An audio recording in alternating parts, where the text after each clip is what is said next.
Hola, hola, hola, ¿cómo están todos y todas?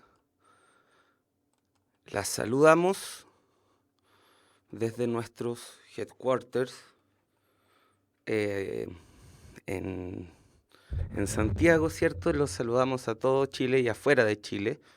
Sabemos que hay gente que nos ve desde otras latitudes. ¿Cómo se encuentran el día de hoy? ¿Cómo están? ¿Qué vamos a hacer hoy? Ya llevamos una clase en la que trabajamos teóricamente en la sección de léxico contextual, trabajamos con los conceptos de denotación, connotación. Tuvimos otra clase en la que nos ocupamos de resolver ejercicios planteados en modelos de EMRE con el tipo de preguntas antiguo. ¿Qué vamos a hacer el día de hoy? Vamos a trabajar con 9 ítems en la prueba y 8 hechos según el modelo nuevo. Estos ítems son de elaboración propia, porque hay bastante poco material al respecto. Están las 8 preguntas del modelo de EMRE este año, que ya las trabajamos, entonces no tiene sentido volver a trabajarlas. O al menos no como ejercitación, tal vez sí para reconocer elementos, que es algo que podemos hacer más adelante. Entonces,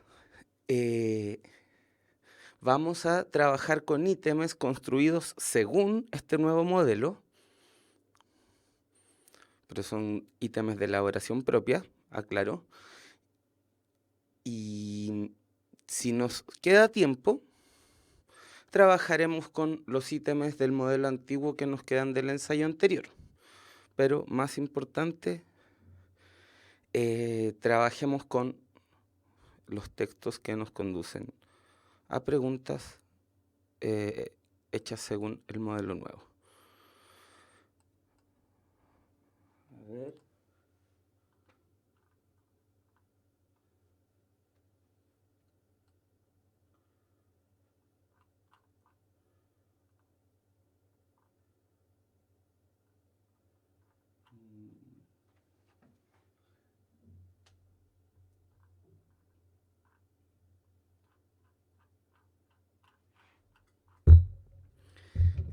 El formato sufrió algunas modificaciones en el traspaso, algo que se nos pasó, pero igual podemos trabajar, solo que no vamos a tener bien las alternativas. Veamos primero el texto.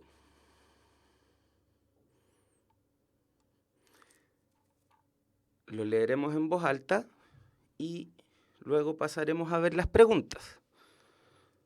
Ruin Tigers, de Jorge Luis Borges. Hoy día vamos a trabajar con textos cortos de Borges porque son muy buenos y porque en temas de léxico es un autor muy interesante.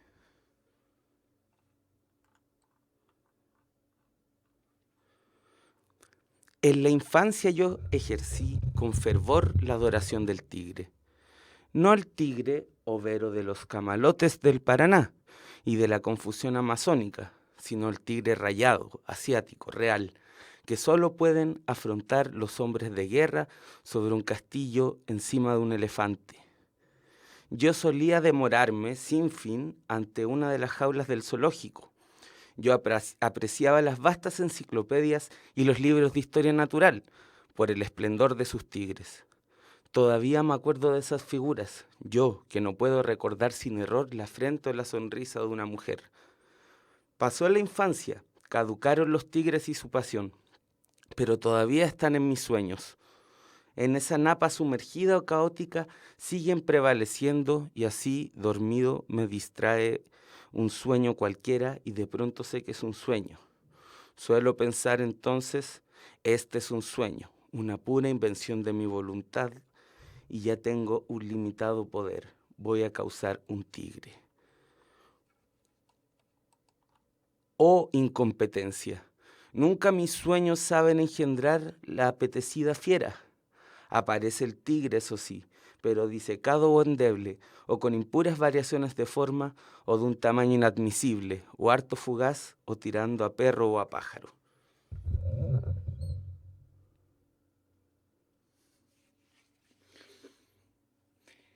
¿Qué les ha parecido este texto? Podríamos, sí, así solo por juego o por entrenamiento, hacer un par de preguntas de comprensión lectora de respuesta abierta. Un poco enredado. Explíquese. A varios, en verdad, les puede suceder eso con Borges. Yo he trabajado harto con Borges en nivel escolar, digamos, y claro, produce al principio cierta reticencia. Es un escritor muy fino, yo encuentro. A mí no me resulta enredado, me resulta clarísimo, pero debe ser seguramente porque he leído estos mismos cuentos 1000 veces.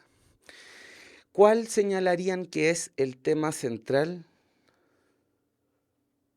del texto? Dice, no es muy entendible. Miren, qué misterioso. Generaciones anteriores se formaron leyendo a Borges. Y ahora hay como las generaciones actuales, claro, acostumbradas a otro tipo de literatura tal vez, o de hecho menos acostumbradas a la literatura, tienen como más problemas con autores como este. Por eso yo sugiero enormemente, para mejorar comprensión lectora y para mejorar léxico, leer a Borges, los libros de cuentos, El Hacedor, El Aleph y Ficciones.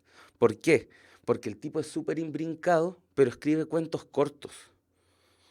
Y el que los cuentos sean cortos les permite a ustedes como abordarlos en un tiempo suficiente. Si les diera una novela, además difícil, seguramente se desmotivarían a las 10 páginas, pero en cambio en un libro de cuentos uno tiene metas más cortas. Así que recomiendo como manera de preparación el léxico. Recuerden, siempre está www.rae.es. Cuando no entienden una palabra, ahí hay un buscador con la entrada directa al diccionario de la Real Academia de la Lengua Española, que es hasta nuevo aviso la institución que define el español correcto. Y ahí hay un diccionario que les va a dar las acepciones, les va a dar la etimología de la palabra. La etimología es importante. Cuando uno empieza a rastrear etimologías, el tema del léxico contextual también se vuelve más simple. Y si no les gusta RAE, también siempre está Word Reference, un gran sitio también para traducciones.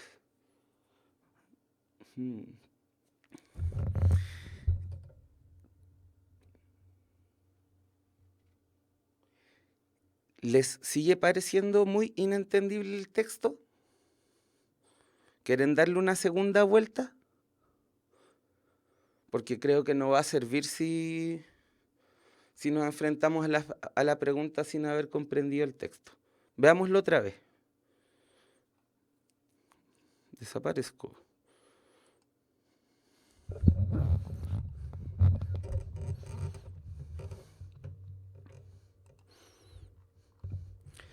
Dream Tigers, o sea, tigres de sueños.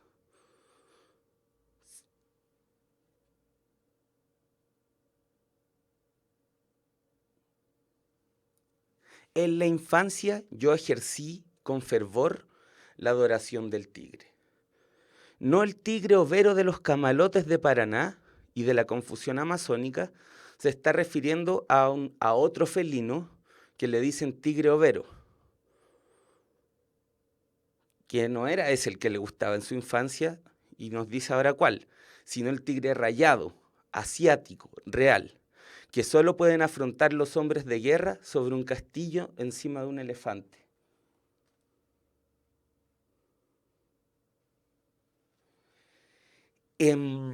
Esto de los tipos en castillos enormes encima de elefantes, piensen, es como de la imaginación de un niño lector que leía historias de aventuras. Entonces, a él no le gustaba el tigre que había en la Amazonas, el tigre americano, sino que le gustaban los tigres asiáticos, los grandes, los real tigres. Dice, yo solía demorarme sin fin ante una de las jaulas en el zoológico. Yo apreciaba las vastas enciclopedias y los libros de historia natural por el esplendor de sus tigres.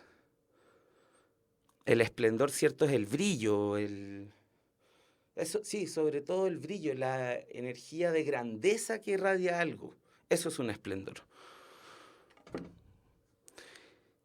Y aquí inserta como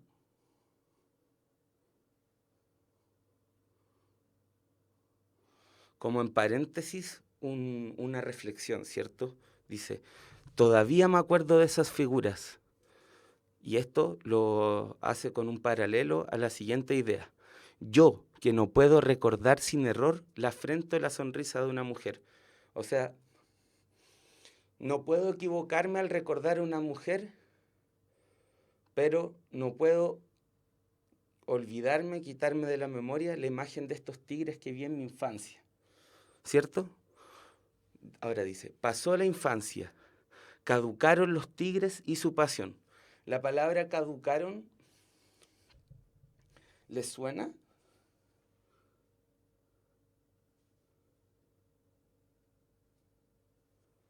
Majestuosidad del tigre, perfecto, bastante bien, buen sinónimo.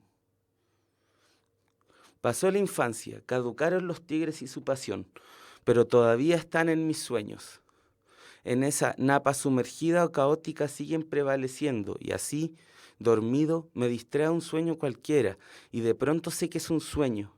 Suelo pensar entonces, este es un sueño, una pura invención de mi voluntad, y ya que tengo un ilimitado poder, voy a causar un tigre. O sea, dicen, miren, pasó la infancia, ahora el hablante, el narrador de este cuento, está crecido y dice que aunque en su atención consciente ya no le llaman los tigres, todavía le aparecen en el sueño. Dice, dormido me distrae un sueño cualquiera y de pronto sé que es un sueño, o sea, un sueño lúcido. Los sueños lúcidos corresponden con este fenómeno en el que uno se hace consciente de que está soñando. Y uno en esos momentos, si tiene el suficiente control de la situación, puede escoger con qué soñar, o sea, qué imaginar. Claro, caducar, acabar, se terminó, expiró.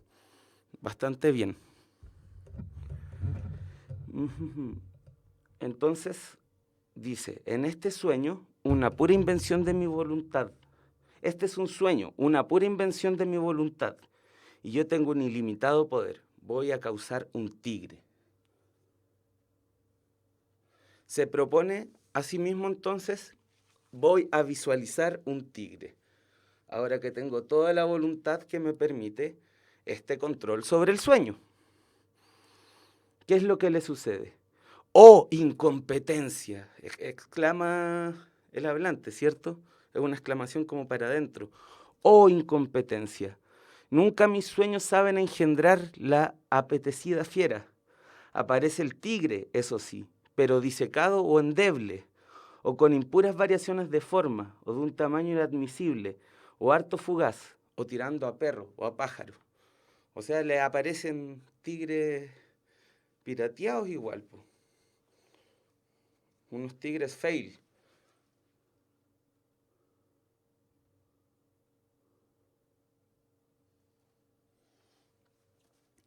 Ahora, en esta segunda vuelta al texto, ¿lo entendieron?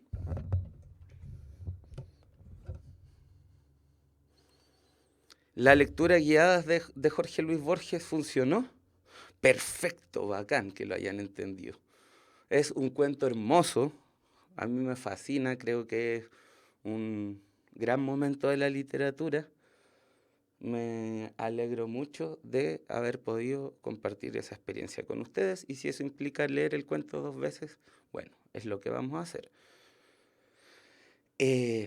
Veamos las preguntas del léxico contextual. Como les decía, en el cambio de formato del archivo desaparecieron los números y las letras de las preguntas. Entonces, vamos a tener que trabajar así nomás, pues no es lo ideal, pero en virtud del tiempo es lo que haremos. A ver, vamos a pasar, yo voy a desaparecer para que podamos ver la pantalla entera. ¿A qué se refiere el término causar? A ver.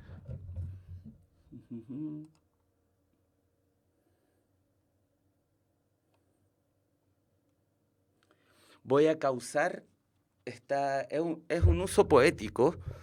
Es cierto que uno no dice voy a causar, así uno lo podría decir, no sé, voy a causar alegría. Cuando el Borges dice aquí, voy a causar un tigre, está diciendo, voy a ser causa de la aparición o de la existencia de un tigre. Veamos, ¿qué palabra reemplaza mejor fervor en su contexto? Vamos al contexto. En la infancia yo ejercí con fervor la adoración del tigre. Se refiere a una manera entonces, fervor está caracterizando, fervor aparece caracterizando la forma en la que este hablante adoraba la figura del tigre, la imagen del tigre como animal. Más allá de un tigre específico, ¿cierto? Eso es interesante. No nos está hablando de que tenía un animalito que él quería, nos está hablando de que le gustaba la idea del tigre, la imagen, el esplendor, la magnificencia. Ya, tenemos el contexto claro. El fervor tiene que ver con la adoración, ¿no?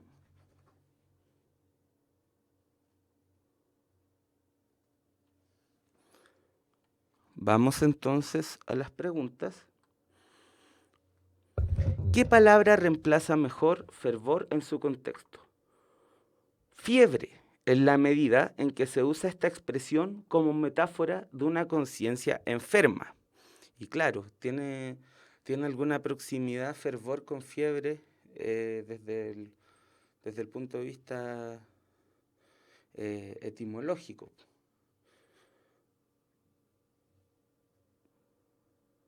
Hervor, ya que el origen de las palabras es el mismo y así se pone énfasis y así el énfasis está puesto en el calor.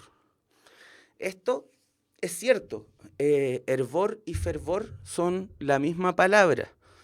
Si uno lee el Quijote se da cuenta que dicen fermosura, voy a hacer proezas, y esa fe se fue aspirando hasta transformarse en H y quedarse como letra muda.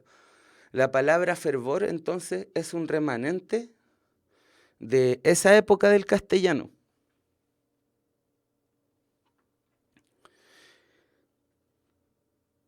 Entonces, fervor y hervor etimológicamente nos tirarían para el mismo lado. Preguntan si ahora las preguntas PSU vienen con la explicación. De eso es lo que estamos trabajando en esta clase, querida amiga. Me voy a poner en la pantalla para explicar.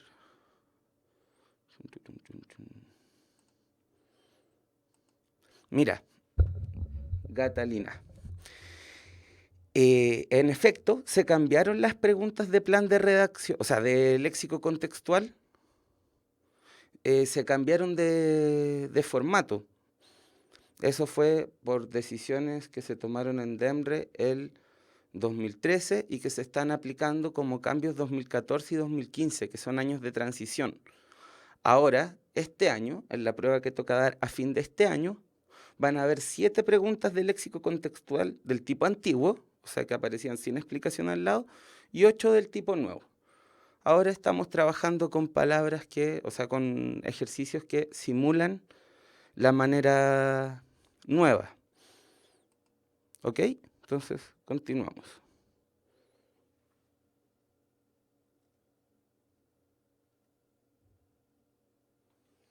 Ya. Entonces habíamos revisado fervor y habíamos dicho que podía ser razonable fervor porque hay un origen etimológico común. Celeridad, pues la adoración es ejercida de forma impaciente. La celeridad es la rapidez. Entusiasmo, porque la adoración se ejercía con una pasión muy intensa. Inspiración, pues el fervor remite una sensación de índole religiosa, como la inspiración divina. ¿Ven? Ahora, el ejercicio por una parte es más fácil porque nos introducen las palabras en alguna posibilidad de significar algo, ¿cierto?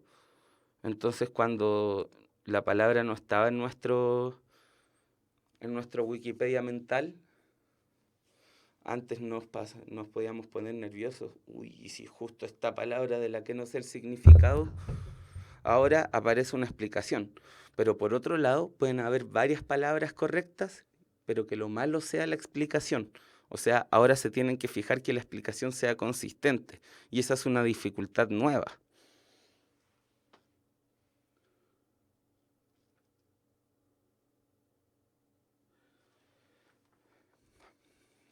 El énfasis es en las dos cosas, amigo Bastián.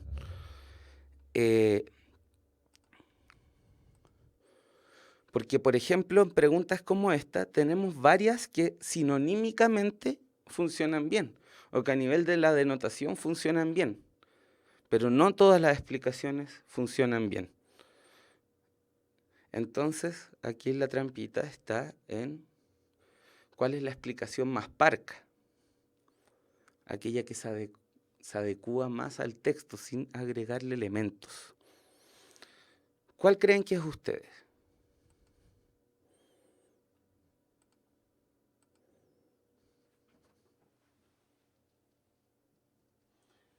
José Antonio piensa que es entusiasmo.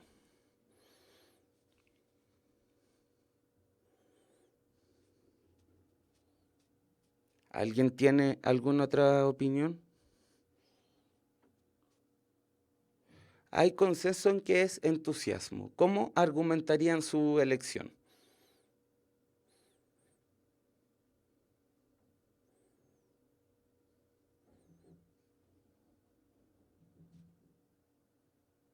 Inspiración igual suena, ¿cierto?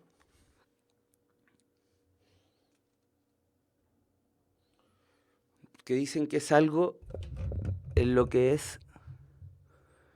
hay pasión.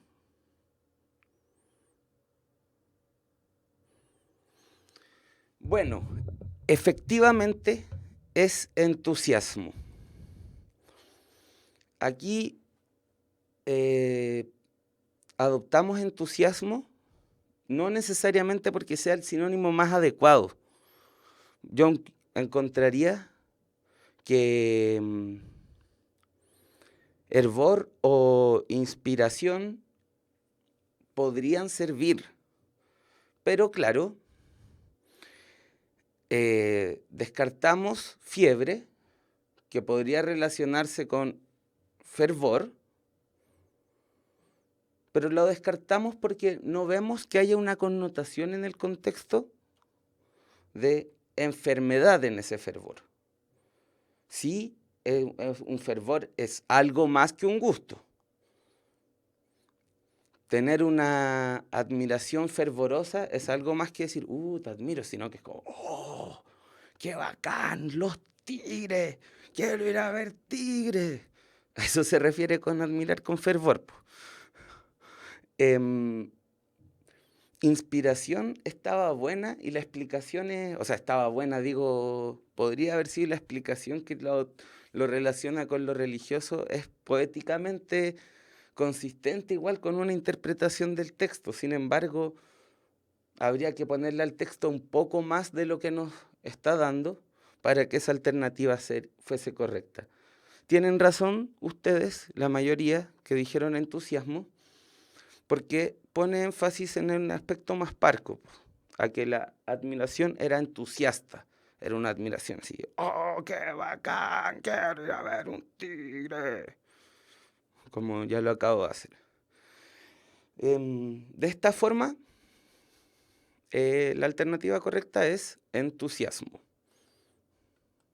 Sigamos. La siguiente palabra es demorarme. Veamos su contexto.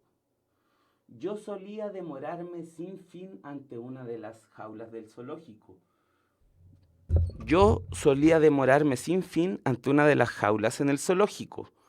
Yo apreciaba las vastas enciclopedias y los libros de historia natural por el esplendor de sus tigres. Nos está diciendo qué es lo que hacía como en un contexto de actividades que dan cuenta de cómo era esa devoción hacia los tigres, ¿no?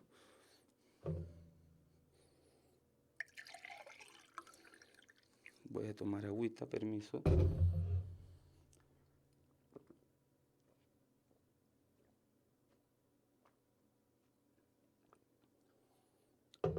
Muy bien.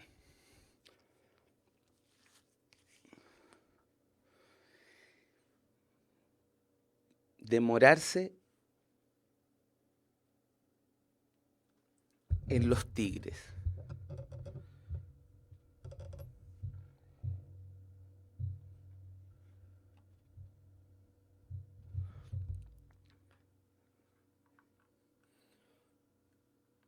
Veamos entonces.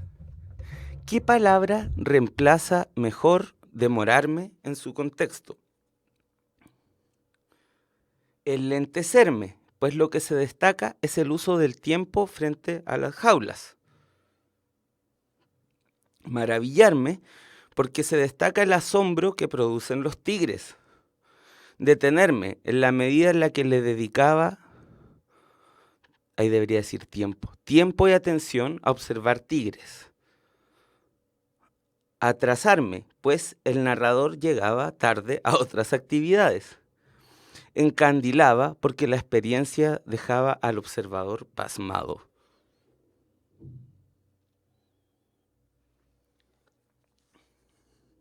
Cierto que demorarme, ustedes están muy bien en lo contextual, están perfectos. Porque demorarme, de buenas a primeras, si lo miráramos fuera de su connotación, o sea, de su determinación por el contexto, demorarme debería ser atrasarme o incluso enlentecerme. Pero por el contexto, sabemos que no es un juicio con respecto, por ejemplo, a una mala utilización del tiempo, no es una demora en el sentido de algo que se retrasa con respecto al momento en el que debe ser,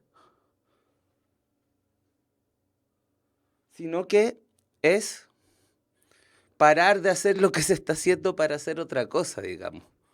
O sea, detenerse a mirar. En ese sentido, muy bien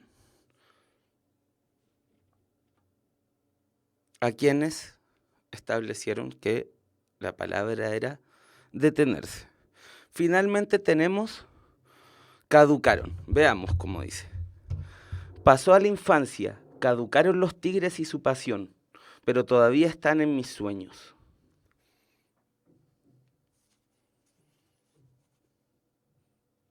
¿Cómo será aquí el contexto? ¿De qué nos está hablando? Caducaron los tigres. ¿Que se habrán extinguido? ¿Habrá habido una explosión nuclear que extinguió a los tigres? Y a todos.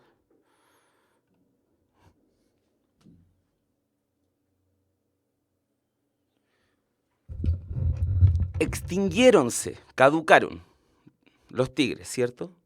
Extinguiéronse, pues ya no hubo más tigres que observar. Transitaron, ya que los tigres se fueron para otra parte. Olvidáronse, ya que la pasión por los tigres se acabó para el narrador. Expiraron, pues los tigres dejaron de tener vigencia. Desaparecieron, en la medida en que el autor no los pudo ver más.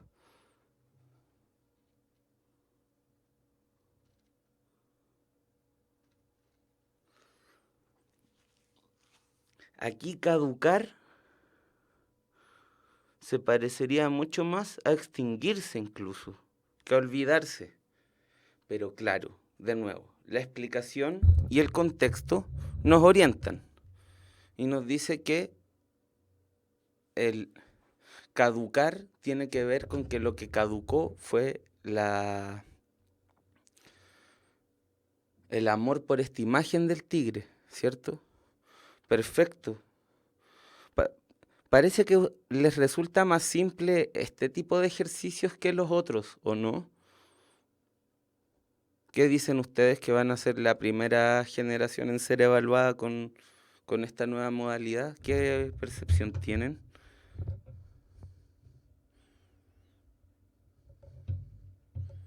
La correcta era olvidáronse.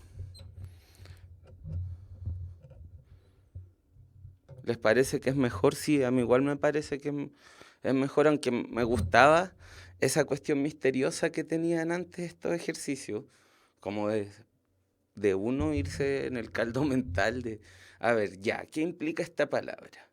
Si dice esto, está implicando que bla, bla, bla, bla, bla. Ahí le está dando un juicio de valor. En el texto no hay juicio de valor. No, me gustaba ese juego. Lo encontraba bastante entretenido. Pero sí,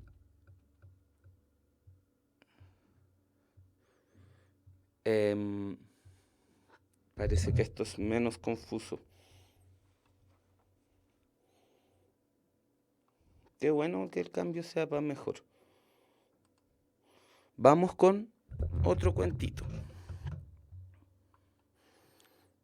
Este se llama La Trama, también de Borges. Todos estos cuentos están extraídos de un libro de poemas y cuentos de Jorge Luis Borges que se llama El Hacedor.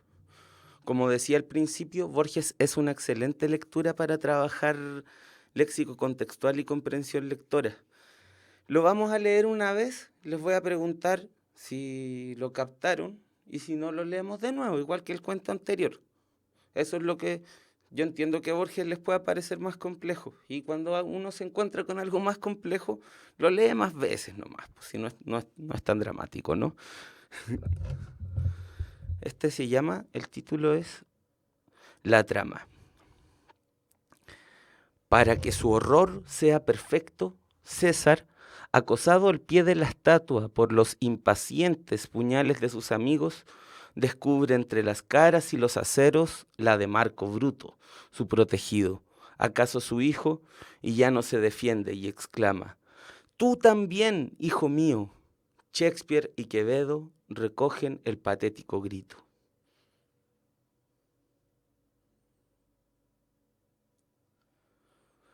Al destino le agradan las repeticiones, las variantes, las simetrías.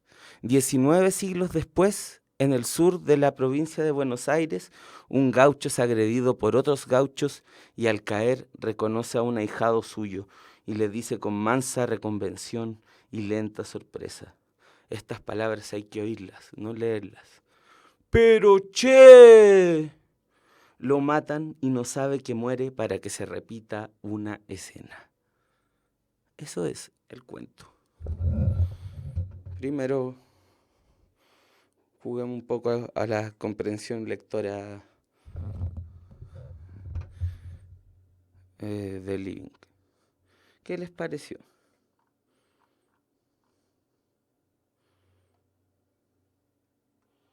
¿Lo entendieron? ¿Le damos otra vuelta?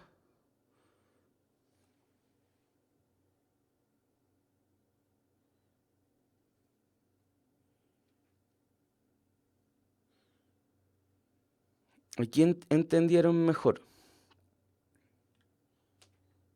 Está medio confuso. Veámoslo ahora con una lectura más dirigida. Si la idea es que ustedes aprovechen esta instancia.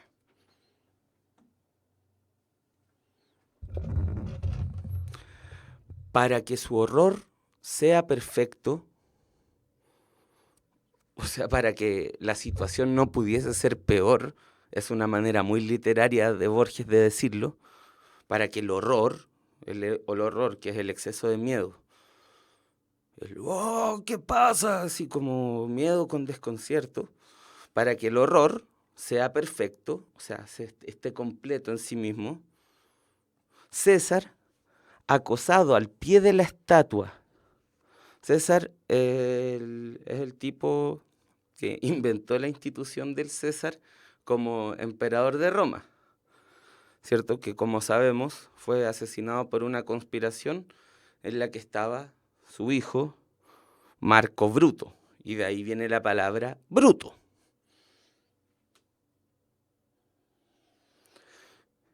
César, acosado al pie de la estatua por los impacientes puñales de sus amigos, descubre entre las caras y los aceros la de Marco Bruto, la cara de Marco Bruto, ¿cierto? Su protegido, acaso su hijo, y ya no se defiende, deja de defenderse y exclama, «Tú también, hijo mío». Shakespeare y Quevedo recogen el patético grito.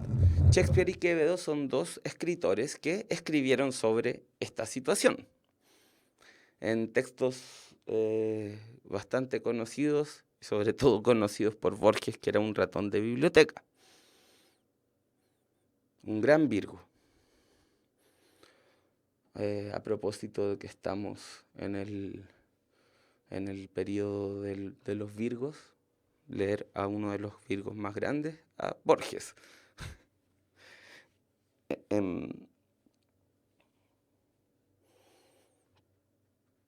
Hasta aquí clarito.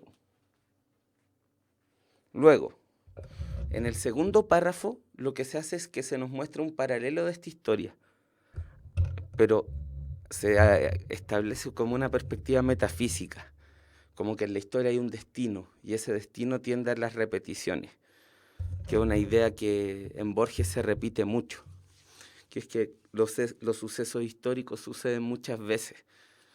Dice, al destino le agradan las repeticiones, las variantes, las simetrías. 19 siglos después, en el sur de la provincia de Buenos Aires, un gaucho es agredido por otro gaucho. Los gauchos son como, por decirlo de forma un poco bruta, los guasos de Argentina, que no son lo mismo, pues porque son de otro país y otra tradición cultural y es otra figura que significa otras cosas, pero es como, sería como la figura típica, ¿cierto? En el estereotipo, sería el estereotipo del trabajador, o no más que el trabajador, como el viajante campesino de zonas rurales argentinas. Un gaucho es agredido por otro gaucho y al caer reconoce a un ahijado suyo y le dice con mansa reconvención, como lo manso es la docilidad de un animal frente a un dueño, ¿no? Un caballo es manso cuando hace caso. Entonces con mansa reconvención, así como cambiando de cara. Imagínense, pues te están así en una emboscada, te están atacando, ¡ah! Y de repente ves entre las personas que te están atacando tu hijao. Una mansa reconvención sería como, ¿ah? Yo creo que a eso se refiere con mansa reconvención. Y lenta sorpresa. Entonces, como, ¿ah? Y lo que le dice, y por eso Borges dice, esto hay que escucharlo, no leerlo. Es como, pero che. Entonces,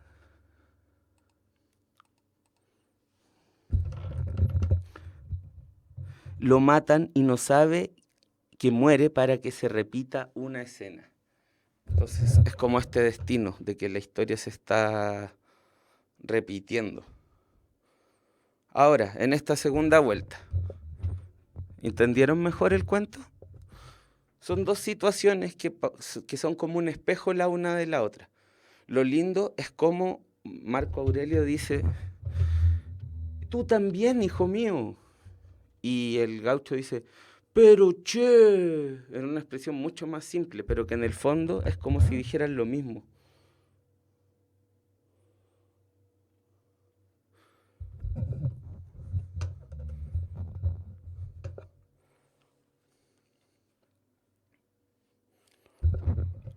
Vamos a las preguntas.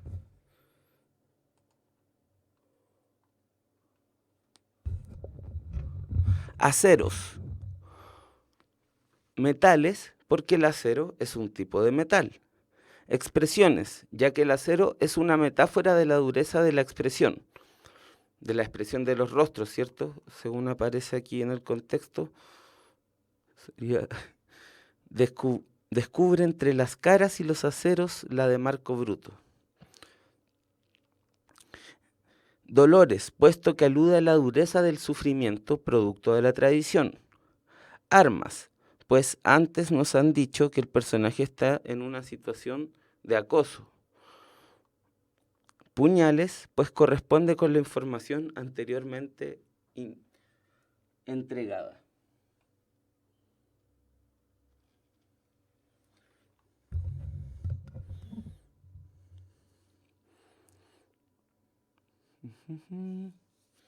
¿Por cuál se la juegan? ¿Por cuál se la juegan?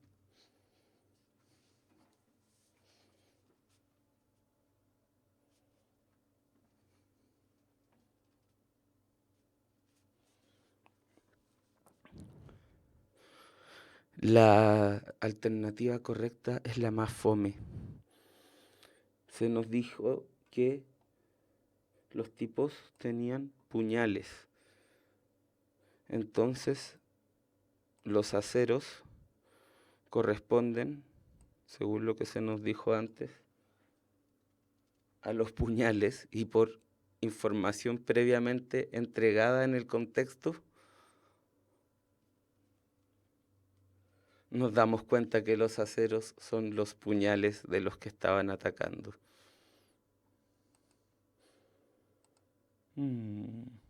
Lo lamento, pero esta fue una pregunta que hicimos especialmente malula, la verdad.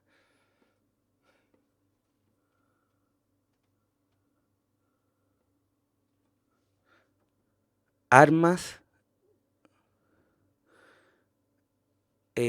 claro, por la definición que dan, que el personaje haya estado en una situación de acoso, no significa que las personas que lo estaban acosando tenían armas, pues podían ser como un montón de senadores romanos, como vestidos de romanos, con uvas de romano, con todos los clichés, con sandalias de romano, todos los clichés así persiguiéndolo sin armas. Así. Por eso no es armas. Además, si nos vamos al criterio como de antes, armas es más general que puñal. Con armas también uno podría imaginarse que eran como romanos con unas espadas láser,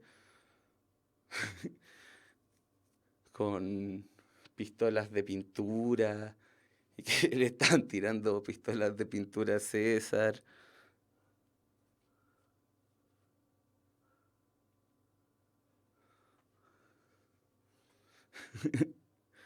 ¿Ven? Entonces por eso al final es puñales.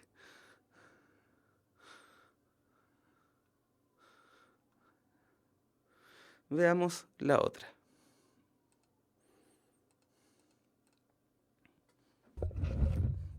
Variantes.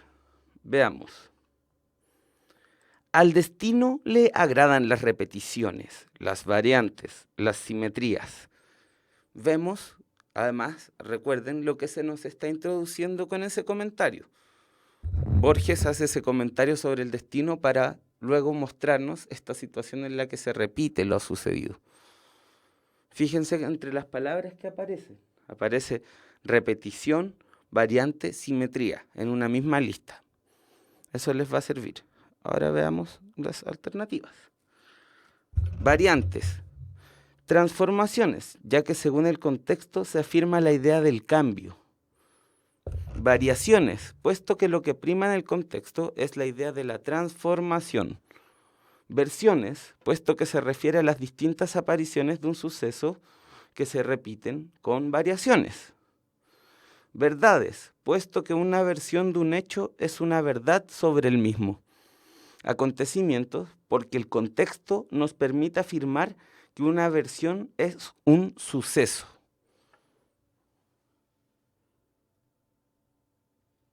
Cha-cha-cha-chan. Cha-cha-cha-chan. Variantes.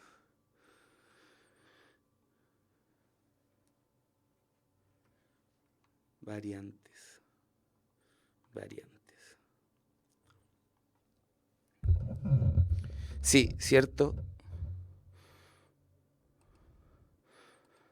Es versiones, de nuevo, la misma trampita. La palabra variantes le hace a uno asumir que son cosas que varían, pero lo que vemos es que por variante se refiere más bien a una versión de algo, o sea, a algo que es como otra cosa con alguna ligera diferencia.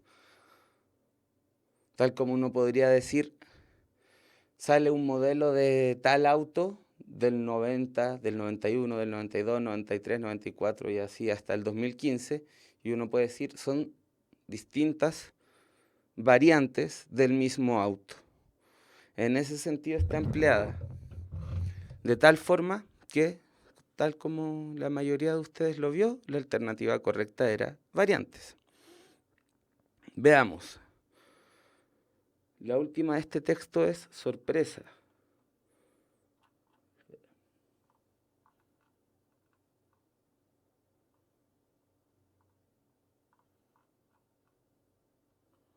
Ahí está. Y le dice con mansa reconvención y lenta sorpresa. Es cuando el tipo se da cuenta que lo están atacando, ¿cierto? La sorpresa es la reacción que tiene el gaucho cuando ve entre sus atacantes a su propio hijo.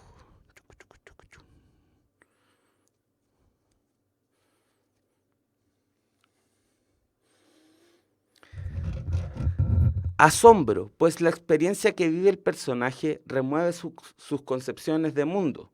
Ira, porque la reacción afectiva que el personaje tiene al darse cuenta, porque es la reacción afectiva que el personaje tiene al darse cuenta de la traición de su hijo. Decepción, ya que es la emoción de César al enfrentarse a la traición cometida por alguien de su confianza. Anonadamiento, pues existe desconcierto ante lo inesperado de la situación. Resignación, pues de la sorpresa inicial el personaje acepta que este es el fin que le toca vivir.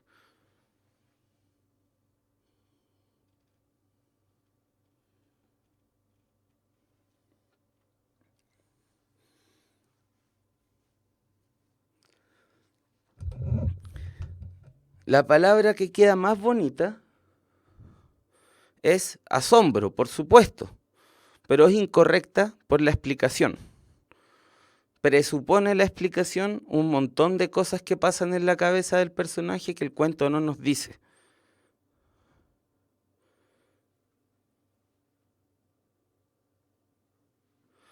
Lo mismo que decepción o ira presupone otras emociones. Nos dicen que es una lenta sorpresa. Sorpresa en el sentido, ¿cierto? No de sorpresa, oh, qué bonito, pucha, son tan buenos, ¿no? Sino que como sorpresa, el contexto nos lo ayuda a ver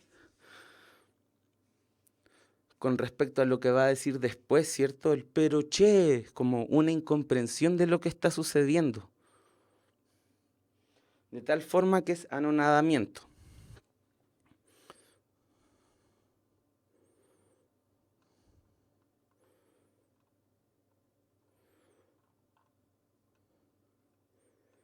O el último, que tenemos dos preguntas.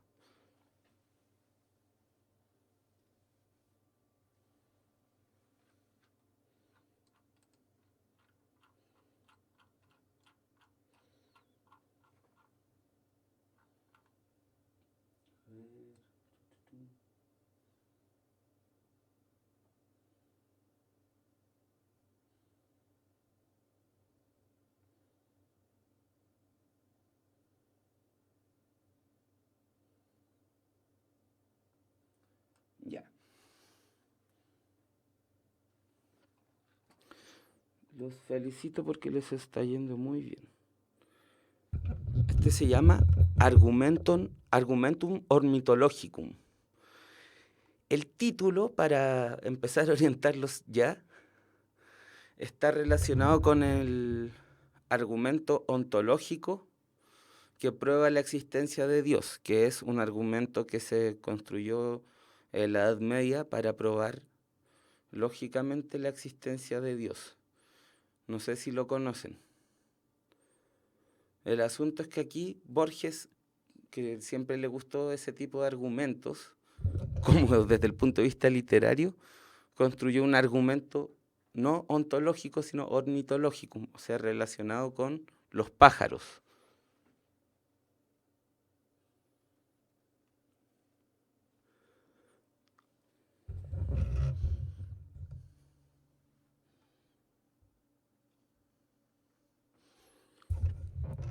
Cierro los ojos y veo una bandada de pájaros.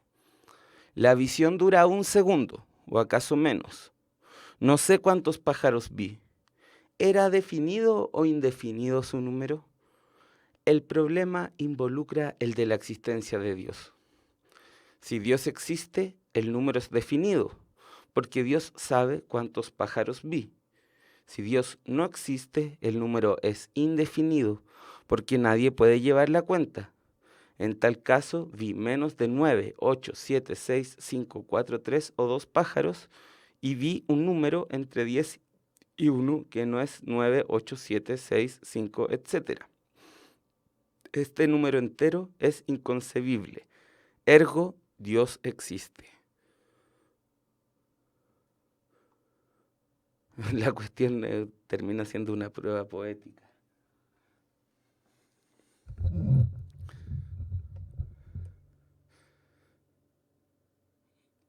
Borges produce un objeto de la imaginación, un número inconcebible, que está entre 1 y 10, pero es 9, un número entero, que está entre 1 y 10, que no es ni 2, ni 3, ni 4, ni 5, ni 6, ni 7, ni 8, ni 9.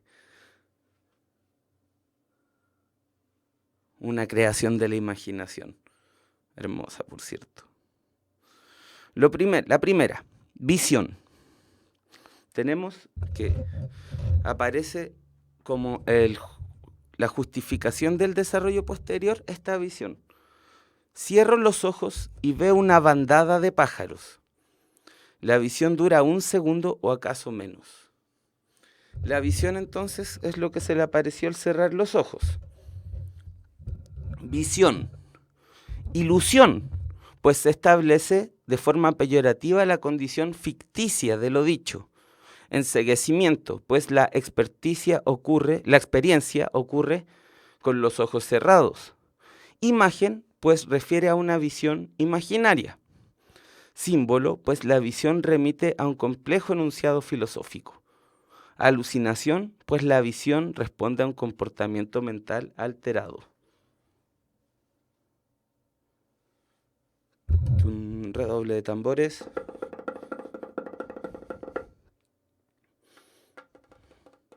Por supuesto, la respuesta correcta es imagen.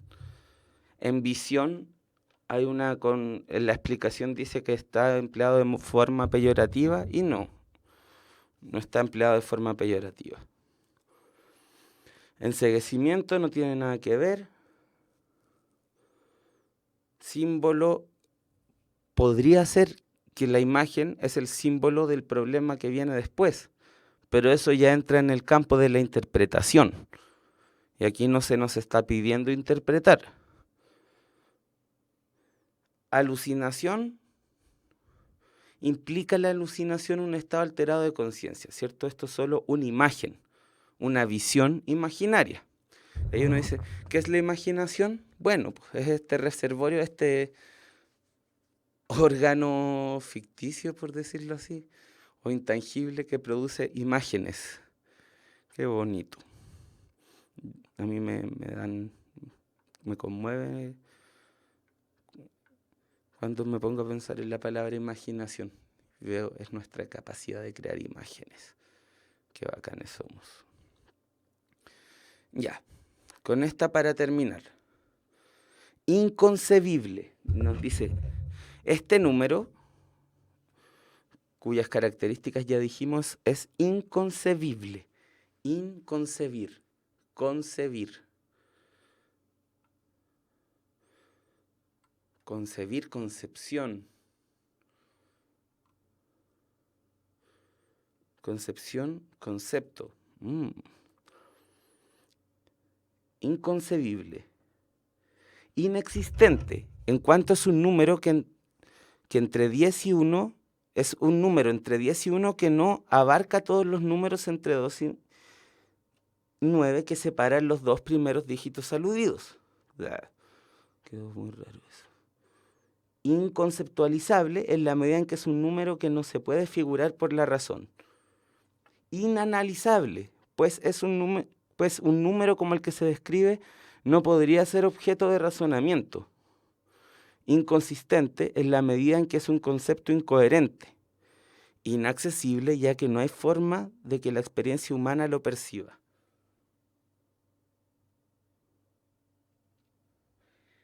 Ergo es un sinónimo de por lo tanto.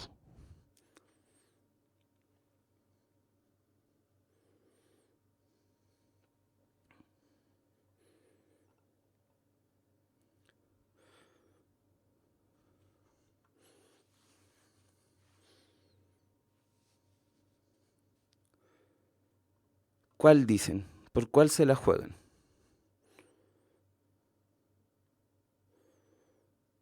Está súper filosófico este. Es inconceptualizable, ¿cierto? Porque los demás nos dicen no se puede pensar, es incoherente, no se puede experimentar. Y no, pues el autor efectivamente está experimentando, el autor, el hablante, está experimentando esa situación de un número inconcebible. Lo que no puede hacer es explicarla racionalmente, que es desde donde se explican los números, desde la lógica racional. Entonces existe, pero se escapa a la aprehensión racional matemática de las cosas. Bueno, estuvieron muy bien el día de hoy. Los saludo, les mando mis cariños, les deseo como siempre lo mejor y nos vemos la próxima semana. Que estén muy bien, hasta luego.